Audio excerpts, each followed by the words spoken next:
Welcome back. We're coming at you live from the Shanghai Battle Arena, where behind us, Suning are about to take on BLG. But before that, we have to come to the conclusion of Snake versus Rogue Warriors, because this game still has playoff implications, and Suning and BLG are already locked into their respective slots in the Eastern Conference. But here in the West, Snake, they could very well be on the verge of upsetting Rogue Warriors, the team that's already locked into semifinals, the team that is 2 best-of-5s away from Worlds itself. If they can win one more game, Snake are 1 step closer to locking in that 4th place spot in playoffs. Yeah, it would be a massive upset, like you said. Rogue Warriors currently sitting at the 1st place. For someone who's struggling at 4th and 5th like Snake to overtake that, it's going to put so much pressure then onto FPX to perform. And remember, Snake, with the amount of games they have left to play, they still are in striking distance of moving up even further. They could topple TOP, and they could challenge EDG at the 2nd slot. 4 games. Best they can do is 11 and 8. EDG are at 9 and 8 with a best case scenario of 10 wins. Of course, their schedule is still Rogue Warriors, TOP, WE, and EDG. So it is absolutely an uphill climb if they actually can climb the mountain. Definitely is. It does start with the 1 step, though. They were able to take the win yesterday against OMG. Now they've got 1 game against Rogue Warriors. If they win, this could be a huge momentum boost going into their matchup later this week against TOP. It definitely would be. And Snake has always been that team that kind of slithered around the playoff range, was in 4th place last time, was unfortunate enough to run into RNG, which cut their playoff run short, but they've never really finished above 4th in terms of the playoff setting. So that's the one that they want to kind of surpass themselves and try to triumph over that obstacle. It should be said, if playoffs lock right now and Snake actually go in 4th place, their opponent in the very first best-of-5 would be RNG, who have a Game 1 advantage due to seeding. So we could very well see a repeat of that performance, but still, there is an opportunity for Snake to try to climb a little bit higher than TOP. They've only got 1 game left themselves. The best TOP can do is 9 and 9 if they defeat Snake. And that will be happening later on this week. So still, lots of standing implications for how that conference could maneuver around. But I think we need to talk a little bit about that match that we just saw, because Snake winning even a single game against Rogue Warriors, I think, should be classified as an upset. Yeah. Game 1 went as expected for Rogue Warriors. They absolutely tore Snake apart. But then in Game 2, Rogue Warriors seemed almost disrespectful. Yeah, they were definitely very rushed in their execution. I understand the first time that Doinby tried to collapse, that was a decent attempt, but Maestro was able to defuse the situation. But there was a lot of questionable plays following on from that point. The 3-man behind the Baron that we were talking about was a 3v5 scenario. Full health Gragas in the way. And it just seems like they're not really on the same page. The cohesiveness, it probably isn't there. And to be honest, I've never really seen Rogue Warriors as being the most cohesive unit. I feel like a lot of the reasons why Kled is so good for their team is that you don't really need cohesion when everyone is running in the same direction. You press 1 button on 1 champion, and then everyone else right-clicks, and you kill somebody. So I would look for Rogue Warriors to probably go back to something that's even more brute force for them. Do you think that we see them change out Kiwi and Holder to bring in Mouse and Flawless and lock down the series as they all step back out on stage? That's Kiwi and Holder leading the charge. Because to look at it from Rogue Warriors' perspective, they're really not that worried about the outcome of this game. They're locked into semifinals no matter what. So bring in Mouse and Flawless at this point. I feel like it's just robbing Kiwi and Holder's opportunities for growth. Do like this decision, keep them in a little bit longer. You can see that game time. Yeah, the 2 of them are still a little bit rough around the edges. I felt like Kiwi could definitely have fixed a lot of his issues. Some of that synergy that you were talking about between Kiwi and the remaining members of the team, perhaps that could be fixed up if he's able to get another go at Snake, another round. Of course, the Jarvan is a pretty difficult champion to play. Unlike Camille, who has the opportunity to reset fights with the Hextech Ultimatum, knocking other champions away, Jarvan goes in and stays in. And he either succeeds or he dies. Actually, and that really comes down to his team. Sejuani was open. Sejuani.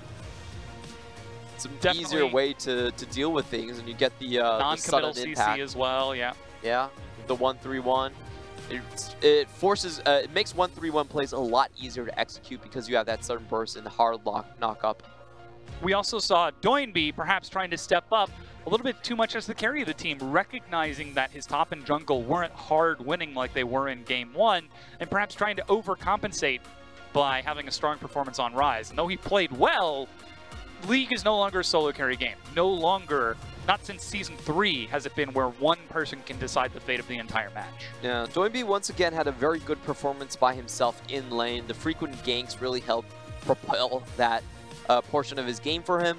But I felt like he didn't really transition that into the side lane that we saw in Game 1. He wasn't really able to split the team as effectively up.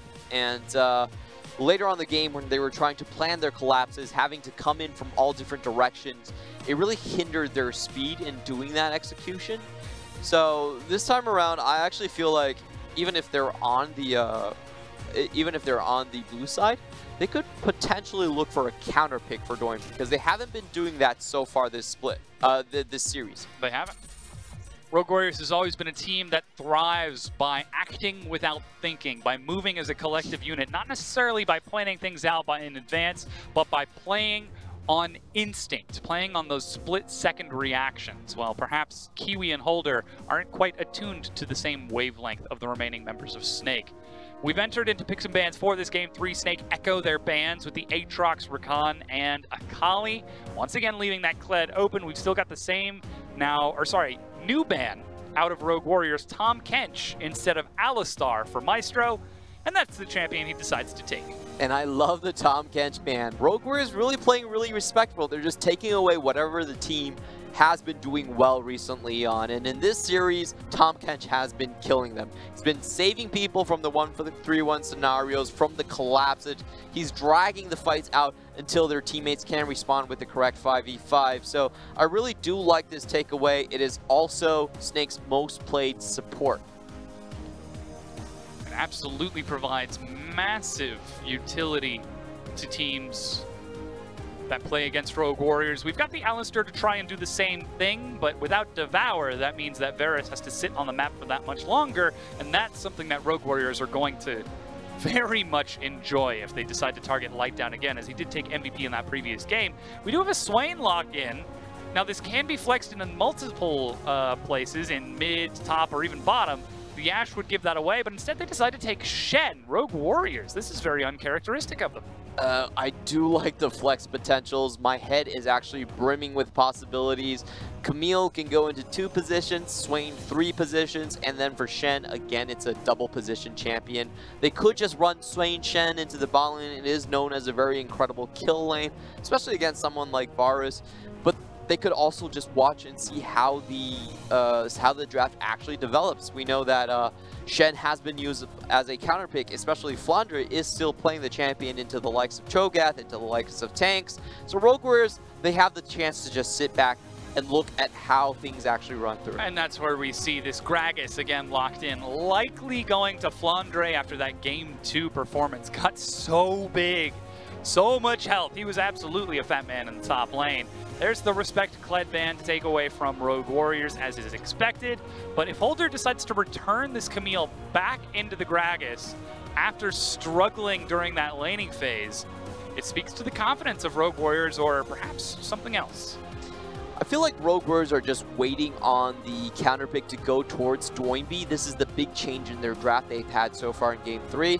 And if, as I predict, it would be a Galio coming out from Snake, then they could then swap the Swain into the Galio, and that's known as a very favorable matchup for the Swain. Very hard for the Galio to go away, and they could place Camille in the jungle, absolutely shut down that lane.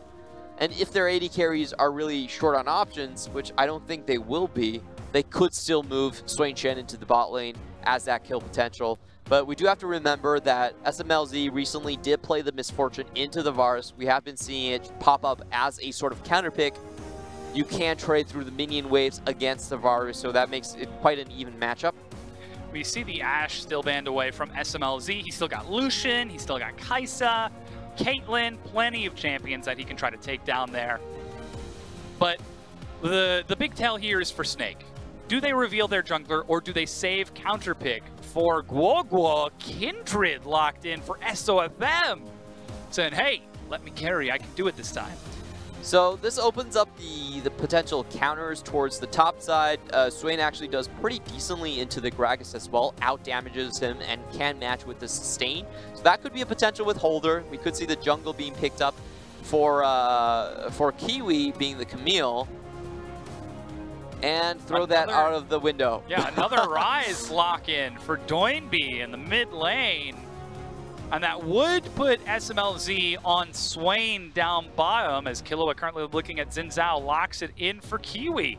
So another engaged jungler for Rogue Warriors. Doinby going back to that same Rise in the mid lane.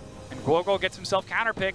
I'm actually a little bit surprised about the Swain in terms of the bot lane. After the 0.38 AP ratio nerfs and the rise of AD carries, we've actually been seeing a lot less Swains in our games. A lot of the Swains have been actually going to the solo lanes, the top lane, the mid lane as a counter pick.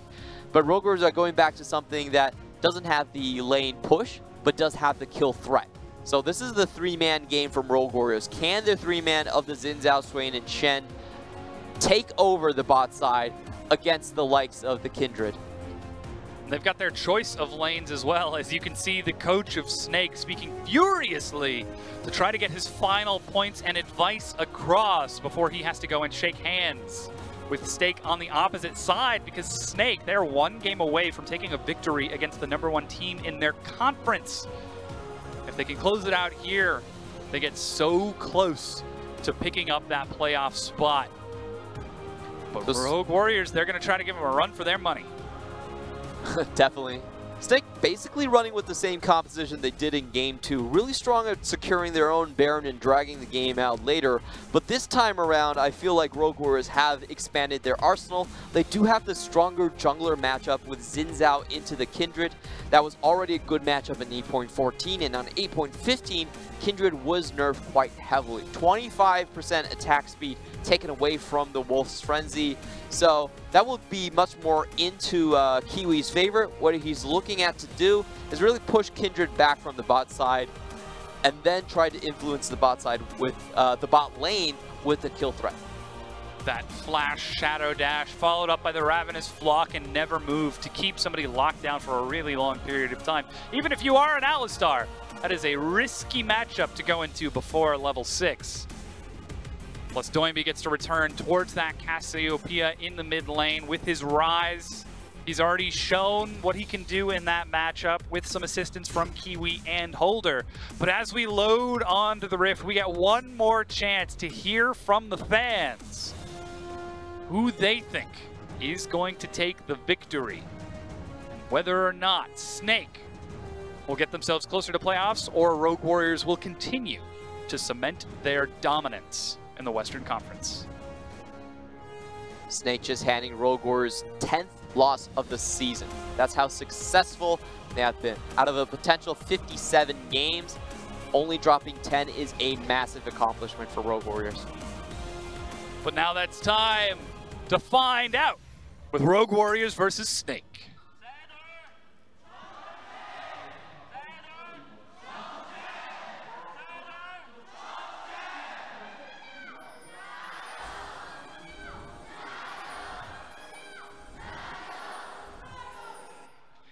Early prowl from Rogue Warriors steps into the jungle of Snake to scout out early vision from the starting location of SOFM, but they just get themselves a ward onto blue buff and are spotted on their way back down into the bottom lane. So we do get standard lane starts, no invades result in any upset shenanigans, which is standard laning phases from just about everyone as SOFM heads to red buff and Kiwi does the same.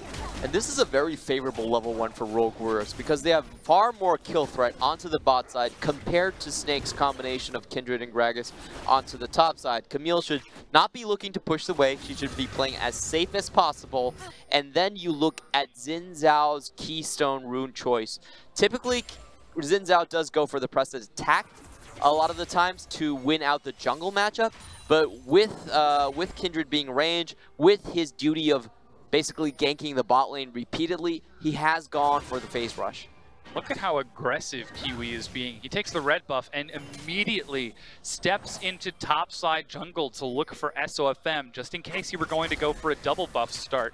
And then collapses bottom to take the first scuttle, which, coin flip, doesn't land in SOFM's favor as Kiwi is able to steal it away and SOFM resets the timer. It does look like he is going to get the mark, however, so the coin flip... Oh, it is, yes. Yeah, actually working for SOFM. Mark didn't appear on the minimap in time. And yeah, SOFM finds himself that first mark. That feels good. So vertical jungling now is the follow-up for Rogue Warriors to try and break that apart. Killua with early lane push from that Swain. Places a ward, and SOFM will try to clear everything that he can to open that up as top lane is going close to even and mid lane is pushing a little bit for Guoguo. And just look at that CS discrepancy happening early on already in the bot side.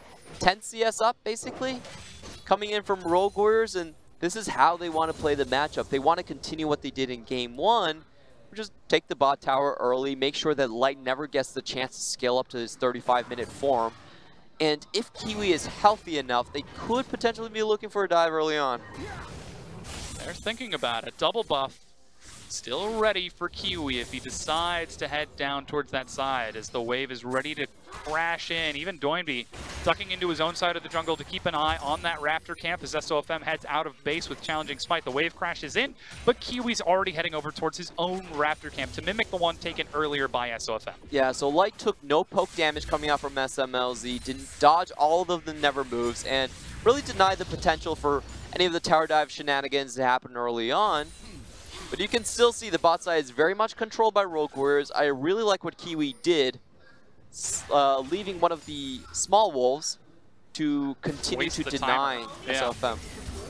SOFM, he's skirting around the vision in mid lane as Holder takes another trade against Flandre. This is exactly as we saw in that game too. SOFM drops the zombie ward. Doinby, he's thinking about the trade as the wave crashes in. He's never afraid to trade in minions.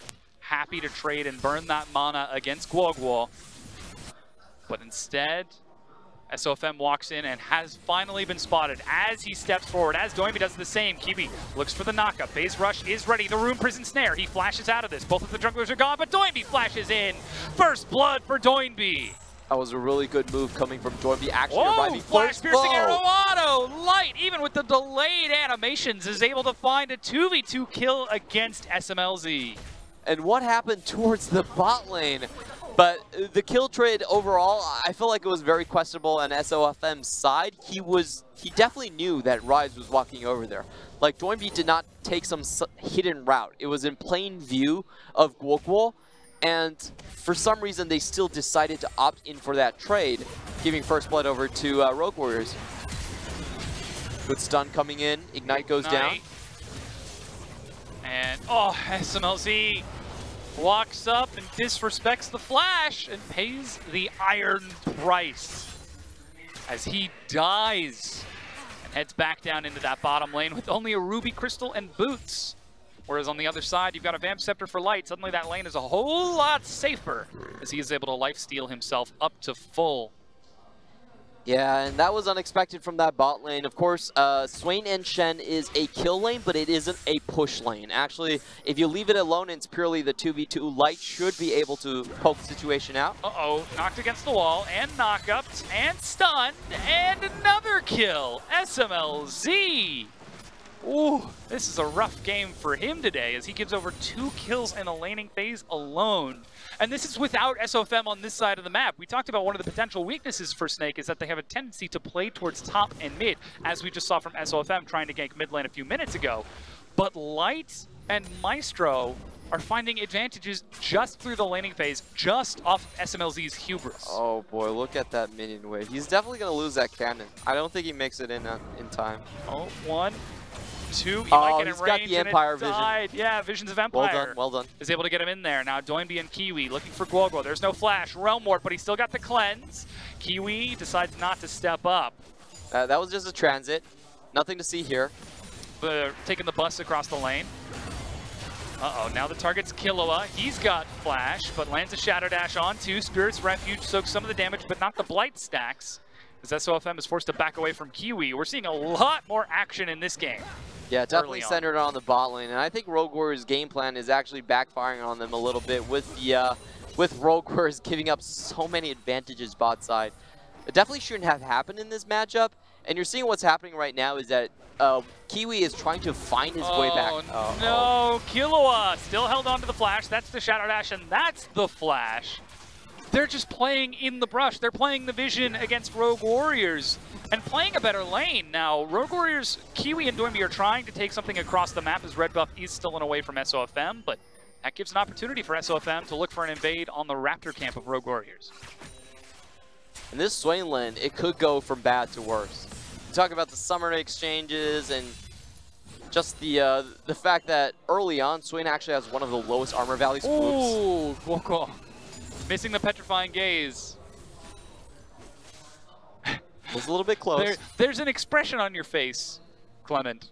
Yeah, that was pure luck, honestly. Yeah, it appears to be disbelief, if I had to put a word to what I'm seeing on your face right now. I felt that should have landed, but it didn't. Kiwi gets to walk away scot-free. This time. Yep. Just at the edge of the hitbox. I like the anticipation, however, because Kiwi's #1 job right now is to get vision control back on the bot side. It's no longer a sustainable lane after your AD carry's been killed twice. They're going to have to affect that quite heavily with jungle interference. So that anticipation was very noteworthy coming out from Snake. They definitely knew the pathing that Kiwi had to take. And that's always been one of the strong suits of SOFM, known so often as the pathing jungler, because of how well he keeps tabs on his opponent. He sees a single camp missing and knows exactly where the enemy jungler is.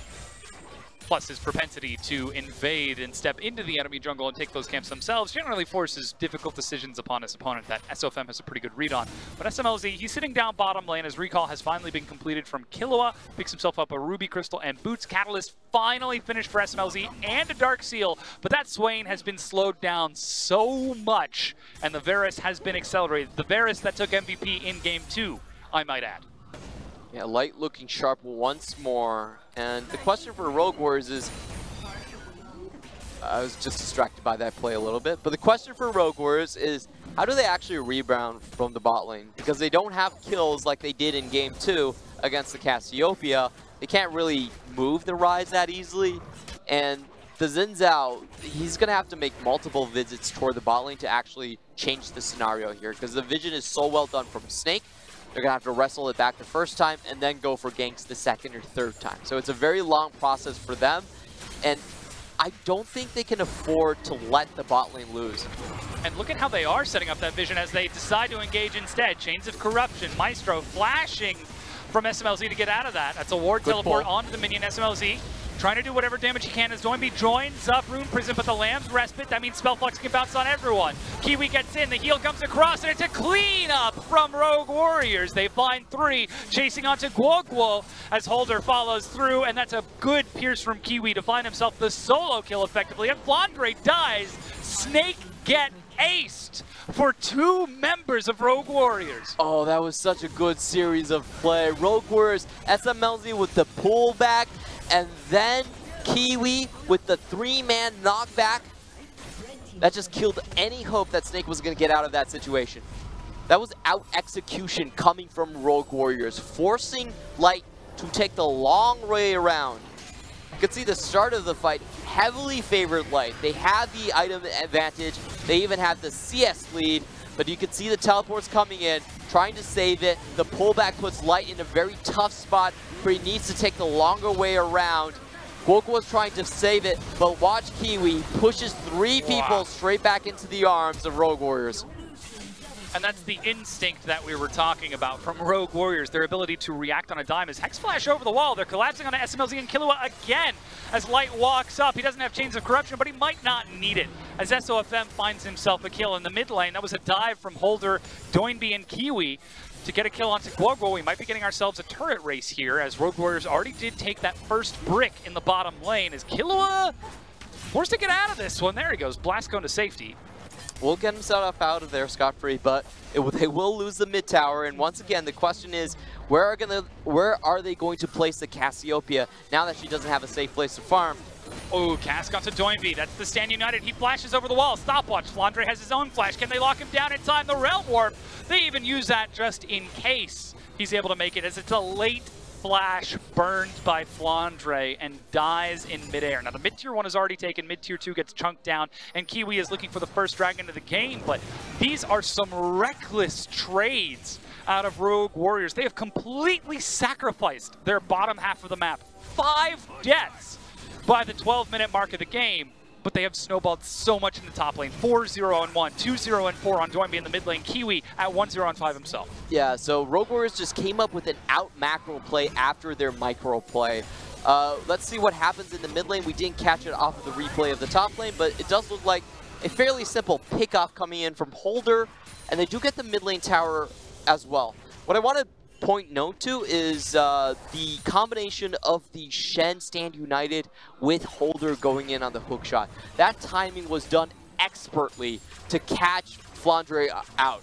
The Stand United was on mid-air during the hook shot, so there was no time after the hook shot stun for Flandre to even use his flash to get out of the situation. Really well comboed on Rogue Warriors. Playing on the edge of instinct, on the edge of reaction like that, Rogue Warriors are able to simply outpace and react faster than Snake for so far. And now as we crest over the 13-minute mark, that's resulting in a 4,000 gold advantage. 3.5 if you want to get nitpicky. But they're going to convert that into some big objectives here as SMLZ makes his way back into top lane, finally finishing off his Rod of Ages 13.5 minutes in, while Kiwi finishes off the Rift Herald on his own. He knows he's got support in the mid lane and his top lane keeping vision too, though Maestro and SOFM will walk up to contest some of this vision. Of course, Rogue Warriors does know that they are around the area, and what we should see from Kiwi is just using the Herald top lane and then transitioning their team into the 1-3-1. If you look at Camille right now, she is massive. 4-1-0, Rise is 2-0-4. They could definitely start the split push. They could probably even do it against bad matchups like the Cassiopeia. And that's the real danger of Rogue Warriors' composition. Sure, their bot lane fed, they fed pretty heavily, but their solo lanes are now so far ahead that they basically open up a new win condition in the 1-3-1.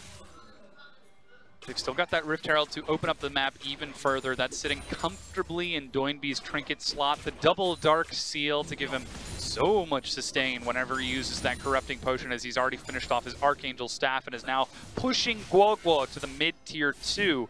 While Holder does the same in that bottom lane, which buys time for SMLZ on the other side. But here comes the potential collapse. Doinby and Kiwi trying to contest over vision. That's even the Herald being used. Flandre, body slam, cast, denies it. Holder tries to make the best by engaging. Decides not to go for the all-in. Doinby sets up the Realm Warp to zone SOFM away, but already Snake are able to deny the chase as Doinby just being a little disrespectful there. Great play coming in from Flandre. Didn't even need to use much, like saved on his flash. He knew the damage wasn't going to kill him. Max range, body slam, cask. And that means SMLZ is left all by his lonesome and allows Light to get more CS over here. That very big Varus, that very important Varus. The very important Varus. Verily verifies the vilification of Rogue Warriors. I thought you were going to go with more V words. I'm disappointed now. The V soliloquy. That would be a good one, as Light trying to dodge around these spells. Killua walks up along with Maestro. Both supports get there at exactly the same time. So there's no incentive for either of the teams to all in. And while the 1-3-1 doesn't pay off yet for Rogue Warriors, they've still got the snowball. They've still got the opportunity. They've roamed once with Doinby and Kiwi. They can absolutely do it again. I actually felt the Herald play into the bot side. I understood what they were trying to do was that if you have that second bot tower down, then your split push with a top laner becomes that much more powerful because you have so much time to roam over while the other person needs to think about using a teleport to get over there. But however, I still felt like they could have gone for the top lane because if you open up the top lane, then you just get Rise on split push duty as well. Like, it transitions you earlier into the 1-3-1 rather than the 4-1. Well, this is the delayed take from Rogue Warriors. They're True. still able to get the top tier 1 turret by rotating Kiwi and Doinby using Holder to hold down the fort in the mid lane, but it's not quite as threatening. They tried to take the pinky and the ring finger when they were only offered the pinky, and that hand gets slapped away, so instead they just have to take that one turret as Snake. Oh boy, over the wall. Oh boy. Good Crescent Slash denies the damage and keeps SOSM from chasing. He flashes and escapes with his life. Now Doinby is going to force the chase as Killua collapses onto Maestro. Uses the Unbreakable Will, but Doinby will happily walk up with Killua and lock down that kill. Even Visions of Empire giving an assist to SMLZ. I did not expect him to survive that. Really good Crescent Guard, knocks people backwards, and also I felt like Snake actually, they held back on their abilities. They weren't willing to full commit and just kill Kiwi immediately, which is honestly what I felt like they should have done. You could see that the Cask and the Cassiopeia Petrify weren't used in that scenario. That hesitation perhaps punishing them as Doinby walks up to contest the red buff. SOFM smites secure as the waves continue to crash in, but Holder, seeing Flandre mid, has a wave pushed up to the bottom tier 2, and the top tier 1 was finished in the meanwhile.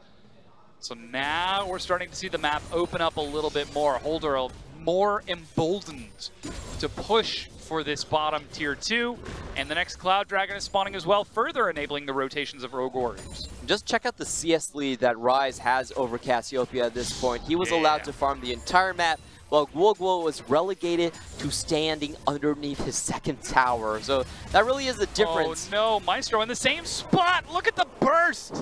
That's 2 items, Double Dark Seal, Banshees, and the Seraph's Embrace. That's all he had. Unfortunate coming in from Maestro. He did need to set up vision there, but Doinby at this point is very big. 3,000 gold ahead of Guoguo opposite him. In the bottom lane, it's only a 400 gold advantage for Light despite the trouble in the bottom lane. But then in the top lane, it's another 1,700 gold advantage for Holder at 4-0-1 as Kiwi takes that Cloud Dragon. The next will be an Ocean. And that's the 1-3-1. Doinby's up top, Holder's down bottom. Both have got teleport. One of them has that Realm Warp. Kiwi just has to pick and choose which lane he wants to break open. Pretty much. It's actually not even that hard of a deal. Right now, I think Doinby could do 2v1 quite easily, so he's going to be the big point on the map that moves around. Ooh, Hextech Ultimatum as Kiwi goes bottom. Visions of Empire. Flandre is being chased. That's the Stand United. He flashes out of this one, and the Shadow Dash misses. Flandre, with the fancy feet, keeps himself standing. Killua with the stopwatch, stalls it out. Knock up onto 2 as SMLZ walks under the turret. He's got Demonic Ascension, but holds on to it. There he goes, finally popping in as Maestro will finally die. SOFM has no way to enter in as Rogue Warriors collapse with teleport from Doinby to break down the tier 2. The situation was dicey for a moment right there, but Rogue Warriors, their instinct is to group up as soon as possible. Great zoning coming out from SMLZ to stop Light dealing any more damage. Now they're pushing up to the mid-tier 2, but Light will scare Holder back as instead the blue buff is passed over to Doinby.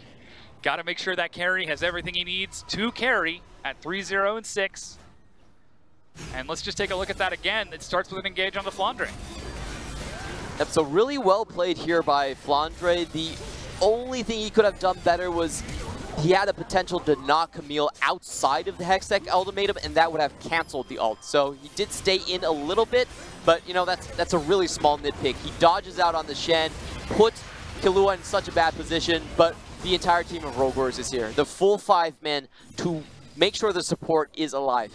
And that's that instinct, reacting without thinking from Rogue Warriors that gets them to the play that much faster. The Stand United from Killua as he responds, teleport from Doinby to get in there. And while Doinby doesn't have the teleport, he nearly has his Realm Warp back up once again with bottom tier 2 down. Now they just have to worry about 2 lanes to split push. Interesting item build coming out from Swain. We're actually seeing the Twin Shadows being built. Yeah. Spooky Ghosts, they're back. Gosh, it's been so long. Yeah, I really like the idea. If you're playing a 1-3-1 and you're going in the mid lane and you have to play safe a lot of times but still try to affect the other lanes, then as a Swain, you now have 2 slows. You have your W, Visions of Empire, yeah. And then you can... And Spooky Ghost makes it easier to hit Visions of Empire. Yeah. Which probably buys enough time for someone to collapse if you use the vision of those Spooky Ghosts. It's not a combat stat effective item, but I like the utility that it gives you if you're going into a 1-3-1. This is a very rare case scenario item. Considering the fact that he is 0, 4, and 7. 4 out of his team's 5 deaths. The best you can say at this point is, I'm helping. Yeah, still playing respectfully, not allowing himself to fall too far behind with these utility stats. Doinby's still massive as he sells a Dark Seal and buys a full Rylai's at 3-0 and 6. Ravenous Hydra, meanwhile, finished off for Holder along with that Triforce. So Rylai's is not a typical item build coming out of the Rise. A lot of times you actually see the straight build going for the Death Cap or the Magic Penetration. But the reason he's doing it is because he is playing a side lane Rise. You're going into the 1-3-1, you're trying to make sure that you draw as much attention as possible, that people can't solo you or can't walk away from the solo. And then Rylai's becomes a very good item buy. So Rogue Warriors overall, I really like the way they're itemizing. It really does go towards their win condition, as well as being good items in general for their champions. And this is a completely different top lane matchup as a result of the early games. Trading at 5-0-1, Holder is able to actually split push against the Gragas. He's able to land the big Q2s, the tactical sweeps, precision protocols for big hits, and is pushing all the way up to the inhibitor turret. Flandre can't even defend it, while Doinby and Kiwi are working on the top tier 2. SOFM is still within the ring. They know that he's there. True damage does, of course, affect the towers as well, and you can see such a massive chunk already going in for Holder. This is a bit of luck on Rogue Warrior's side. If you do have 4 kills from an ace on one person, then... That helps. Yeah, that definitely helps you snowball. Realm Warp from Doinby to give vision. He follows the edge of it forward as Twin Shadows is used to scout out and provide further pick, but Rogue Warriors, they're pushing all the way up to the inhibitor turrets as it's 6 turrets to 0, and we're looking at a replica of Game 1 on a completely different set of champions, but a very similar style from Rogue Warriors. Yeah, the big difference here is, of course, the early skirmishes, which went massively into Rogue Warriors' favor. In Game 2, Snake was able to hold out with their composition. They were able to fight around the Baron area, which is what this composition is very good at doing. But if they're split up, if they don't have side lane control, and they're always having to react, they're actually a very slow team to do so. Their carries don't have a lot of mobility. They don't have cross-map play. And they're being forced into the Baron. Flandre's grouped up with his team. He's trying to recall to get back to base, but Doinby's clearing vision around the Baron. The inhibitor might just go down before anyone gets a chance to respond. The recall was canceled and restarted from Flandre, which means Holder finishes off the Baron. Rogue Warriors don't even hesitate. They turn onto the Baron in the meanwhile. As the inhibitor went down, now Snake, they're going to step into vision and force Rogue Warriors back, but it's still huge advantage for RW. And Snake just lose everything. I believe their teleports were, their backs were stopped by either Spooky Ghosts or even potentially just the Visions of Empire, because it was a really weird call for Snake to stay around that long. So I believe there was interruption involved. Just didn't quite get to see it on our screen as Kiwi, he's now taking the Ocean Dragon. Rogue Warriors, they're taking one thing after the next, after the next, after the next. The only time that they haven't been able to was that Rift Herald play due to Flandre disabling it with the Body Slam cast. And 3 dragons to 0, 7 turrets to 0, and inhib down by 25 minutes. Rogue Warriors they're putting on a clinic here, Clement. Yeah, it's a really good showcase on how you actually snowball and dominate a game. I felt like their early skirmishes were correct, and then their early macro plays were superior. They bursted down Gulgul. They were on the second foot in that trade, but they chose to burst down Gulgul and take the mid lane tower completely away. After that, Cassiopeia, who is supposed to be a counter matchup into the Rise, fell so far behind in terms of the CS score, and it just opened the entire map up to Rogue Warriors. So we're really seeing Rogue Warriors play a new style with Holder in their lineup, because we don't typically see Mouse play the 1-3-1. Yeah. When Mouse is on the roster, they're much more about freight training. They're just flying some tanks. Yeah, going in 5-man, trying to rush a position down. But with Holder, who is much more of a carry-oriented top laner, we can see Rogue Warriors now branch out into different strategies. This could be a scary team if they start to take an approach like Invictus Gaming, looking at a lane kingdom strategy. If SMLZ is able to win his bottom lane, if Doinby is able to win his mid lane, which, by the way, if he finishes this Gromp, there it goes, Flame Horizoned Gulgul, 102 CS ahead. And Holder providing carry threat from the top lane. He's only 20 CS ahead, but at 5-0-1, snowballed off of that team fight is absolutely something that Snake have got to be worried about, as Toynbee is one-shotting minions with that overcharge. And Snake are known for a team to find very good engages for themselves as well. And you can see Rogue Warriors are playing so safe. They're having so much vision control that they know when to back out when necessary. And the most remarkable thing about this 1-3-1 is that Snake has found no opportunities. They had 0 chances of actually making an engage. Usually you try to take out the top lane, you take out the 3-man mid, but Rogue Warriors have given them 0 chances. Snake has no retaliation. They've just stayed back and taken it. A lot of it, I believe, is because Rogue Warriors, they played very carefully. They had good vision control. They had good itemization with the spooky ghosts. And they just kept Snake at arm's length. They are opening this game wide up. And Snake, now very far from the Baron pit. They've got to have some semblance that this is going on. Guogo trying to bait and step forward. Doinby over the wall. He's got Flash, Room Prison if he decides to go for it. There's the Miasma. It's on top of Doinby. Plus the Hail of Arrows for a little bit more. It's down to 3,000. SOFM walks into the pit. He's going to try to finish it off. Realm Warp to get behind it. A Snake go in. Lamb's Respite is ready, but they've already killed SOFM before he can ult. And Rogue Warriors are just cleaning up the kills off the back. Maestro over the wall along with Guogo trying to do what they can, but SMLZ chasing Guogo down, cleanses through the petrifying gaze and walks these kills away. As the Baron is finished off, Blanfrey's back in base. Didn't even get the chance to teleport the cask onto Doinby to try to get him out of this, but already he's set to close this game out. Mind games on top of mind games to close out the last fight. Doinby using the Realm Warp behind the Baron pit, and Light decides to flash towards inside the Baron pit to try to finish it off, but waiting for them is the Shen, is Kiwi with the Xin Zhao going up and killing SOFM before he even drops the ultimate. And that's the finish for Rogue Warriors. 28 minutes in, they take the victory over Snake, rectifying any and all mistakes from Game 2.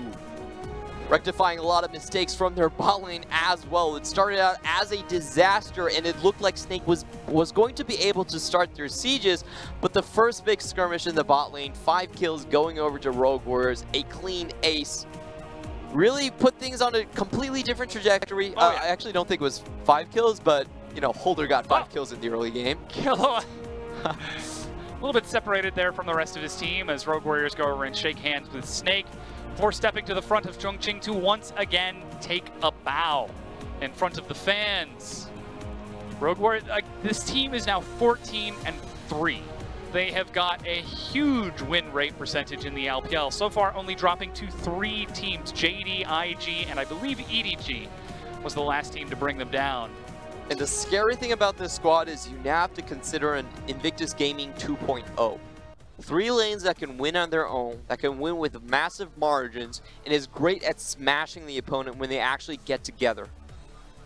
That's the real threat of Rogue Warriors. A lot of teams that are preparing against them, they're going to have to think 3 weeks from now, is RW going to come in with Holder, or are they going to come in with Mouse?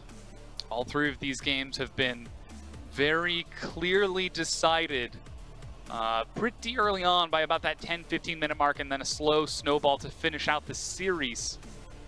Because now, Rogue Warriors, they are at the top of the table. They have been for quite some time, and they are showing some big strength against Snake. And if they have that flexibility of being able to play multiple styles, it is something that is really scary as you just fix your... Here, do you want me to... No, I'm just trying to block the screen, but I realize I'm not fat enough. We can't spoil... There we go. That's there we go. There we go. There. So there's another series going on behind us. You don't want to take a look and see what that's going to be so that we don't spoiler alert anything that's going on the screen. Oh, we got to make sure we actually follow the camera over here. That's it. All right. So that nobody can see what's going on over there. Yeah, that's the one. My head's not big enough. Yeah, I know. Your head's not big enough. If ever I've heard something like that. All right, we're going to go take a quick break while we get that set ready for you. Don't go anywhere. The LPL is going to be right back. 速牛队员不会为遗憾找借口，必须变强，必须进步。